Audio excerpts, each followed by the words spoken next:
Berlatar pada tahun 90-an, cerita diawali dengan memperlihatkan seorang gadis muda yang merupakan korban penculikan, di mana si gadis disekap di ruang bawah tanah oleh sekelompok penculik dan akan dijual kepada saudagar kaya raya.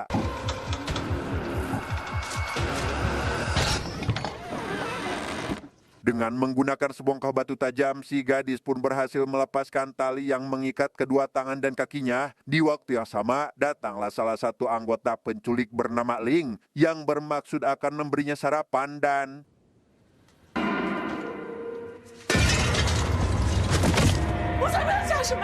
ya, setelah menghantam kepala Ling hingga pingsan, si gadis memanfaatkan kesempatan ini untuk kabur. Namun belum jauh dari sana, ia malah ketahuan oleh bos penculik dan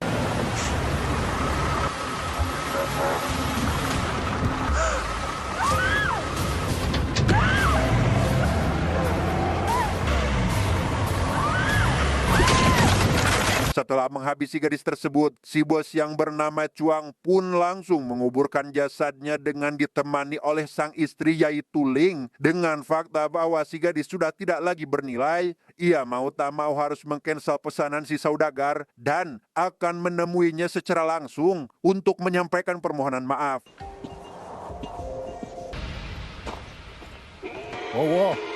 Sesampainya di sebuah desa tempat tinggal si saudagar, Chuang pun menemui kliennya itu yang sedang menyiapkan acara untuk pernikahannya dengan si gadis, yang karena si saudagar sudah menghabiskan banyak uang untuk membeli gadis muda dari Chuang, ia jelas menolak permintaan maaf tersebut dan ingin agar uangnya dikembalikan, tetapi 就这几天的事儿，等我信儿。我说话你当没听见吗？要不咱留下，要么你就五哥，我跟你没事，五哥。 ya, keributan pun terjadi di mana Chuang harus menghadapi anak buah si saudagar kaya. Tanpa kesulitan, ia bisa dengan mudah menumbangkan mereka satu persatu dan menyarankan si saudagar untuk bersabar karena dia akan mencari gadis lain untuk sebagai gantinya. 是我随你的礼。谢谢壮哥。不用屈。 Dan kisah akan berfokus pada seorang detektif kepolisian bernama Feng. Ia dan rekannya saat ini sedang dalam perjalanan menuju desa tersebut untuk menyelamatkan seorang wanita yang sekitar 3 tahun lalu jadi korban penculikan. Di mana Feng membagi tugas dengan meminta dua rekannya agar mencari keberadaan si wanita, sedangkan dia akan menemui sosok pria yang membelinya. 你们打扮一下，准备进村救人。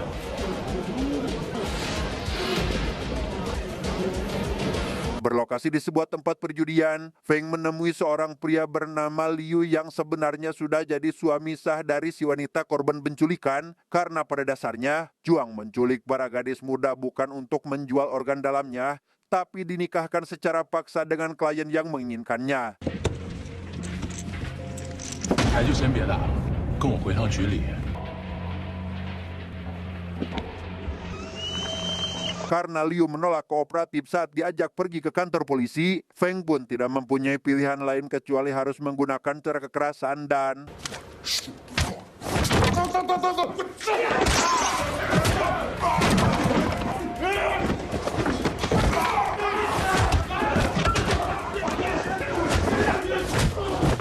ya, sementara Feng sibuk menghajar Liu dan anak buahnya, kedua rekan Feng sendiri kini sudah berhasil menemukan si wanita yang dicari. Namun sayangnya, hal itu diketahui oleh Chuang karena memang sedang berada di desa tersebut.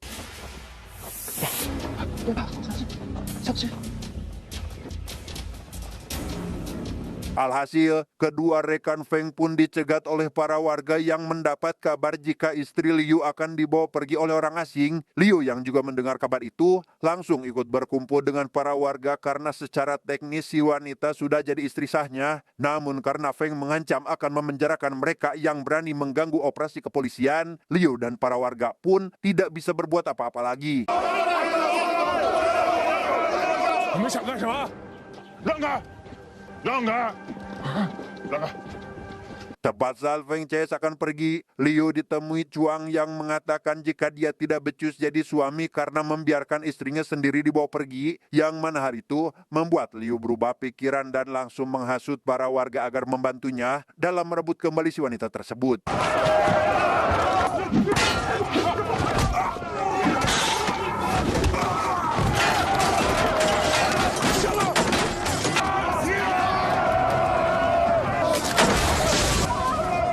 Pada akhirnya, Feng CS harus terjebak di sana setelah warga menggulingkan kendaraan dinas mereka. Pada posisi seperti ini, Liu seketika teringat pada adik pertamanya yang saat kecil diculik dan sampai sekarang masih belum ditemukan. Maka dari itu, ia pun memilih untuk tidak menyerah. Karena menyelamatkan si wanita bisa jadi langkah awal untuk dirinya mencari keberadaan sang adik.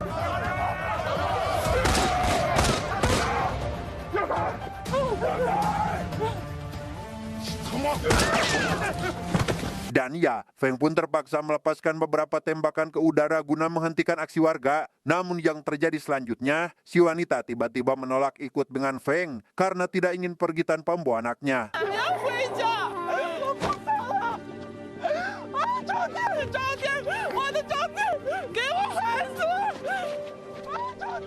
Pada akhirnya, Feng pun pulang dengan tangan kosong dan dimarahi oleh atasannya di kepolisian. Bukan tanpa alasan, sang atasan rupanya tidak pernah memberikan tugas tersebut, yang itu berarti Feng melakukannya sesuai keinginan pribadi untuk mencari keberadaan sang adik sekaligus memberantas kasus penculikan. 暂停你的一切工作，回去好好反省去。 Akibat dari tindakan ceroboh yang dilakukannya, Feng bahkan diberi cuti selama beberapa hari dan selama itu jugalah dia tidak diperbolehkan ikut serta dalam menangani kasus tersebut. Yang, meski sudah berusaha menjelaskan situasi dan alasannya, sang atasan tetap pada keputusannya untuk menghentikan Feng sementara karena tidak ingin nama baik kepolisian jadi tercoreng. 冯翠翠那个案子，你就别操心了。 Sejenak kita tinggalkan dulu urusan Feng dan beralih pada seorang pemuda bernama Han. Kebetulan saat ini Han tak sengaja bertemu dengan seorang pegawai salon berparas cantik yang langsung membuatnya tertarik untuk mampir demi bisa menikmati pijatan tangan si pegawai cantik tersebut.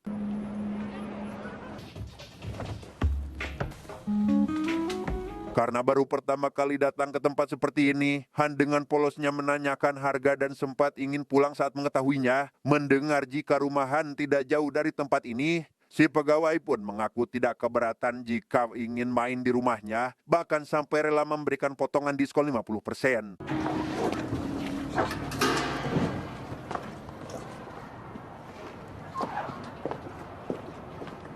Dalam perjalanan menuju rumahan itulah, mereka diikuti oleh dua orang pria misterius yang tampaknya memiliki niatan jahat terhadap si pegawai. Namun tebak, siapa sosok jahat yang sesungguhnya?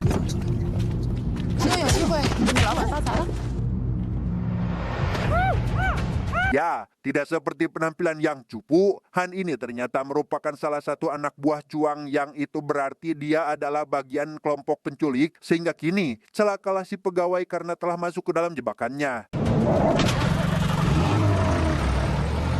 Di tempat lain, kita akan melihat Feng sedang curhat pada rekannya sesama polisi terkait dirinya yang diberhentikan sementara oleh atasan. Di sana ia mengaku tidak akan berhenti sampai menemukan sang adik, meski pada dasarnya belum tahu apakah adiknya itu masih hidup atau tidak. Di tengah pembicaraan, Feng mendapat telepon dari kepala desa yang memberitahu bahwa adik bungsu Feng telah pergi dari rumah.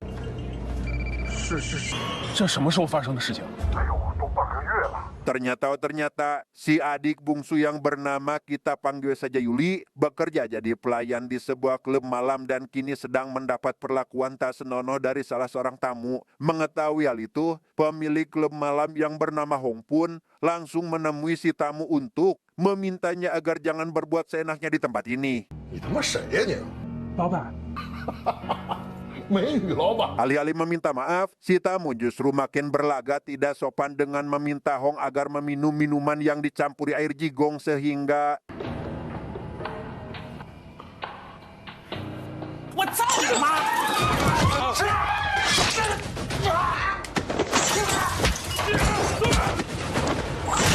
Ya, seorang tangan kanan Hong yang bernama Samsuo pun langsung menghajar para tamu brengsek tersebut. Ya, bahkan tanpa ragu mencabut gigi salah satu dari mereka untuk dicampur ke dalam minuman dan memaksa si tamu agar meminumnya.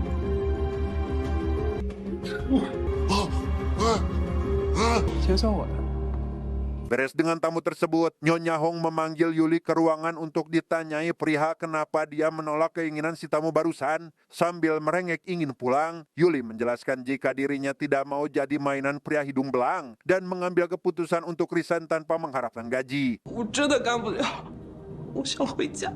刚才吓坏了吧？ Karena akibat dari kejadian sebelumnya Hong harus menanggung biaya pengobatan, ia pun jelas menolak permintaan Yuli dan akan menyerahkannya pada seorang pria bernama Jin, investor yang mendanai klub malam tersebut, yang jika selama 3 hari Yuli tidak diajari cara melayani pria, beliau mengancam akan menutup tempat ini. 我怎么样？还必须的。 Kembali pada Feng, ia saat ini sedang dalam perjalanan menuju sebuah desa yang menurut kabar terakhir Yuli pergi ke desa tersebut. Orang pertama yang dia temui adalah pemilik toko buku di mana Yuli katanya sering datang ke sana. Namun karena si pemilik toko sudah lama tidak melihatnya, Feng disarankan agar mengecek mading lowongan pekerjaan karena dari sana dia mungkin akan menemukan petunjuk terkait di mana Yuli bekerja.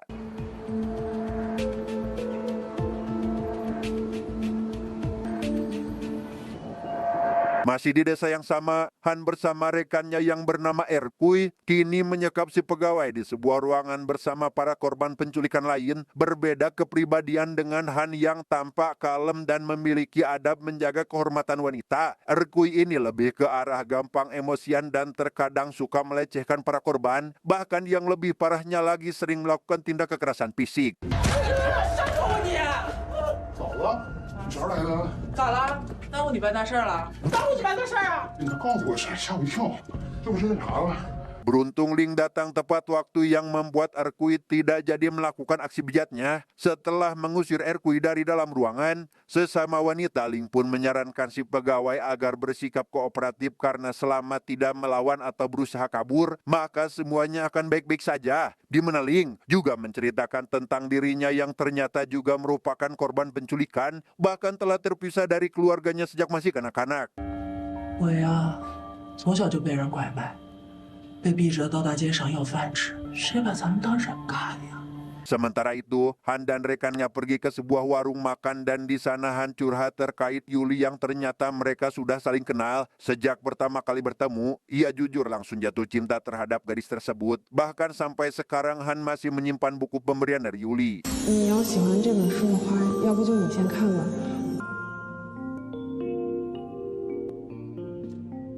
Tahu jika Yuli bekerja di klub malam, Han pun mengajak Erkui pergi ke klub tersebut tepat saat Feng juga baru tiba di sana. Sedangkan di salah satu ruangan, Hong tengah mempersiapkan Yuli agar tahu bagaimana cara melayani pria. Karena malam ini Jin ingin mendapat pelayanan sempurna. 你只要把他伺候好了， 不行，红姐，我不能去，你放了我吧，红姐，你放了我真的不能去。 Di waktu yang sama, Feng juga datang ke klub tersebut dan secara kebetulan mendengar suara teriakan Yuli. Namun saat pergi menuju pusat suara, ia malah dihadang oleh 2 orang penjaga di sana sehingga 干啥呢？跟你说话知道怎么说？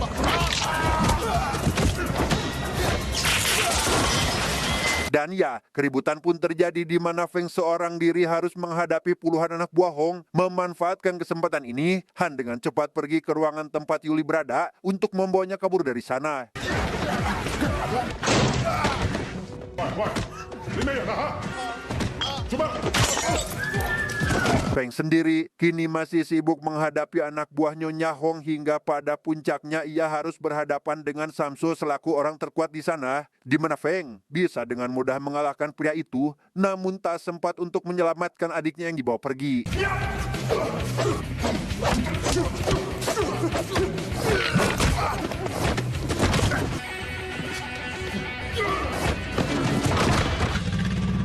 Tak lama, pihak kepolisian setempat yang dipimpin oleh kapten bernama Zhao datang untuk mengamankan situasi yang mana secara kebetulan ia rupanya sudah saling kenal dengan Feng, sehingga hadirnya Zhao ke klub malam tersebut membuat Feng bisa dengan mudah meluruskan masalah ini. 我会找清楚的。好好查一查。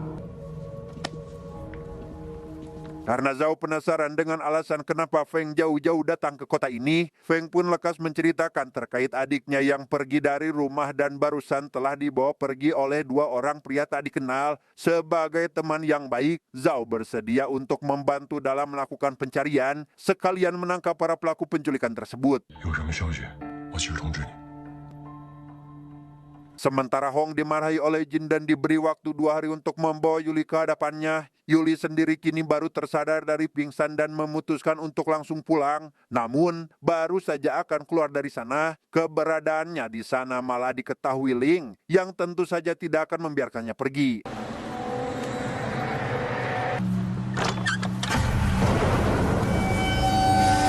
Singkat cerita, esok pagi pun tiba. Karena tidak ingin hanya berdiam diri menunggu kabar baik dari Zhao, Feng pun meminjam sepeda yang terparkir di depan kantor kepolisian untuk berkeliling menyusuri kota, berharap bisa segera menemukan adiknya.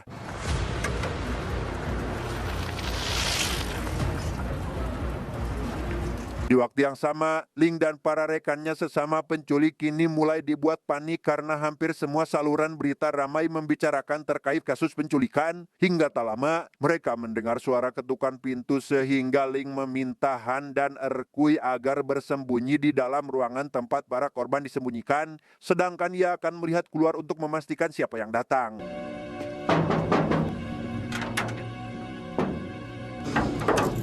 Ternyata orang itu adalah ibu pemilik rumah tersebut yang bermaksud ingin mengambil barang miliknya yang ketinggalan, yang karena barang tersebut ada di dalam ruangan tempat para korban disembunyikan, Ling pun terpaksa harus membuatnya tak sadarkan diri. 你们该忙忙去，我自己找找地址了啊。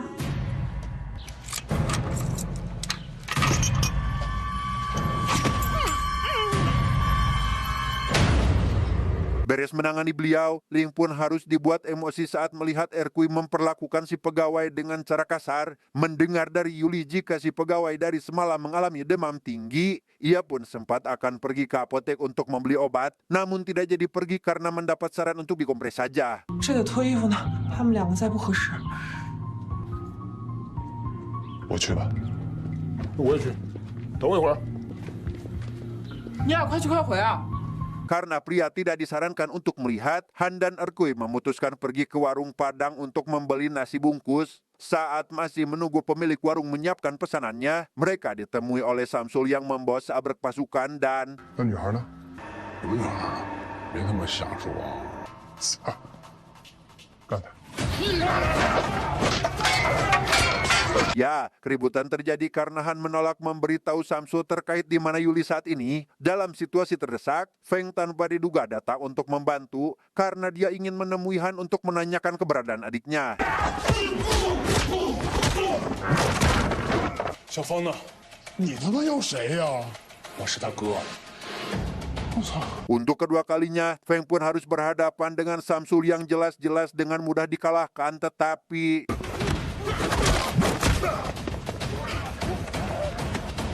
干啥呀，大哥？走啊！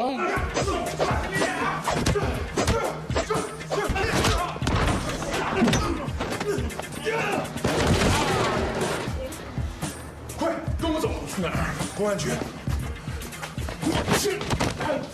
Akibat ulah Erkui yang memberi celah agar Han bisa kabur, Feng pun jadi tak sadarkan diri setelah Samsul memukulnya dari arah belakang, di mana Samsul memutuskan untuk membawa Erkui ke hadapan bosnya karena mendengar suara sirine polisi sedang menuju ke tempat ini. 小芳，疯子，疯子，疯子！ Sementara itu, Yuli dan para korban lain kini mulai melakukan pemberontakan terhadap Ling demi bisa kabur dari tempat tersebut. Setelah berhasil membuat Ling tak sadarkan diri, mereka dengan cepat keluar dari ruangan sambil berteriak meminta tolong berharap ada warga yang mendengarnya.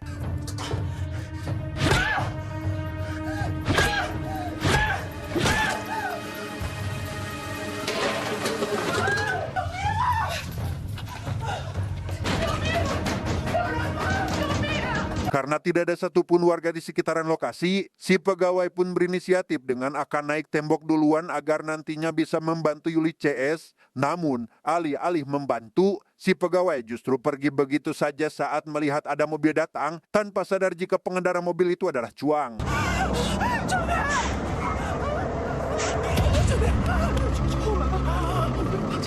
Pada akhirnya, pelarian Yuli CS pun gagal di mana mereka hanya bisa pasrah dibawa masuk lagi ke dalam ruangan. Di depan mata kepalanya sendiri, ia menyaksikan si pegawai dihabisi oleh Chuang karena dianggap jadi pelopor atas aksi melarikan diri tersebut.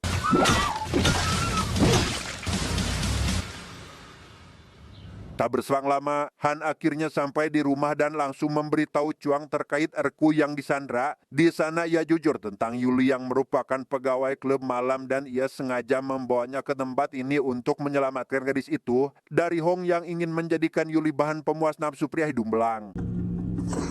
川哥，那现在二奎怎么办？ 我把二奎带回来。 Tanpa buang waktu, Chuang langsung mendatangi klub malam tersebut untuk meminta Hong agar melepaskan Erkui. Namun meski sudah merendah dan menunduk, hal itu masih dianggap belum cukup yang membuat Chuang merasa perlu untuk menggunakan cara kekerasan dan...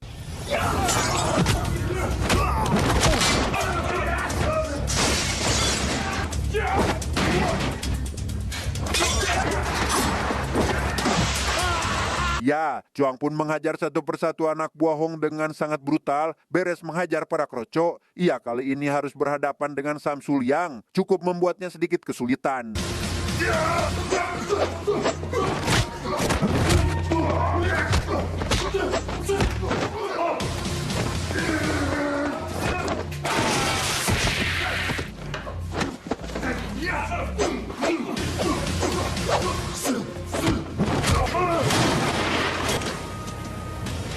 Melihat anak buahnya termasuk Samsul tumbang, Hong pun tidak bisa berbuat apa-apa dan lekas membiarkan Erkui dibawa pergi. Sedangkan di tempat lain, Feng kini baru tersadar dari pingsan setelah Zhou menyadarkannya. Dan tepat saat akan pergi, ia secara kebetulan mendapati ada sebuah beeper atau alat komunikasi khusus milik Han yang terjatuh. Di waktu yang sama di tempat lain, Han dan Ling sudah bersiap untuk pergi meninggalkan kota dan tinggal menunggu Chuang dan Erkui datang ke sana, di mana Han tiba-tiba membius Ling karena ingin menyelamatkan Yuli dan mengirimkan pesan melalui beeper agar Feng datang menjemput adiknya. 去皇冠夜总会。是。 Saat akan membawa pergi Yuli itulah, Han malah bernasib sial dikarenakan Chuang sampai lebih cepat dan langsung menabrakkannya hingga tewas. Sadar jika sebentar lagi polisi akan datang ke tempat ini, Chuang pun meminta Ling dan Erkui agar pergi duluan dengan membawa para korban, sedangkan dia sendiri akan mengalihkan perhatian.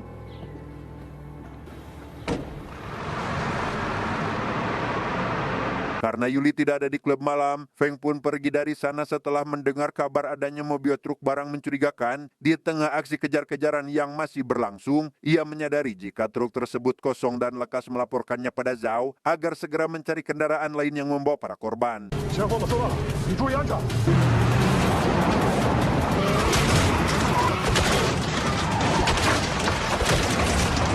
Setelah saling sikut di jalanan, mobil yang dikendarai Feng pun menabrak warung Padang sedangkan mobil Chuang terguling tepat di depan warung tersebut. Di tengah situasi seperti ini, Chuang sempat-sempatnya menikmati hidangan yang baru tersaji sebelum akhirnya perkelahian pun terjadi di antara mereka.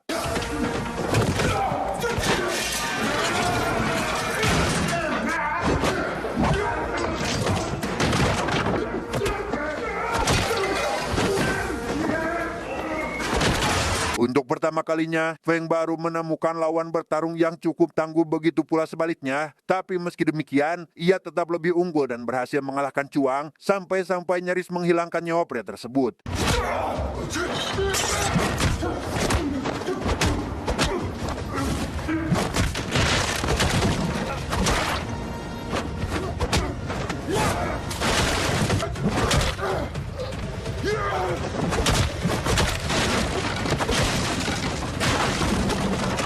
Tak berselang lama, Feng pun mendapat kabar baik mengenai Yuli sehingga ia lekas menyerahkan Chuang pada pihak kepolisian. Yang di sana, Feng benar-benar bahagia karena Yuli selaku adik bungsunya selamat dan sukses memberantas kasus penculikan tersebut.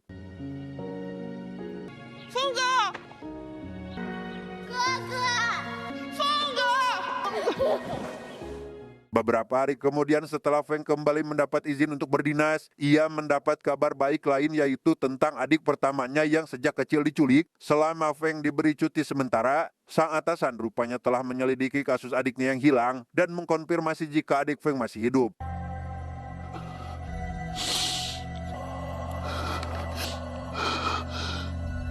Tamat.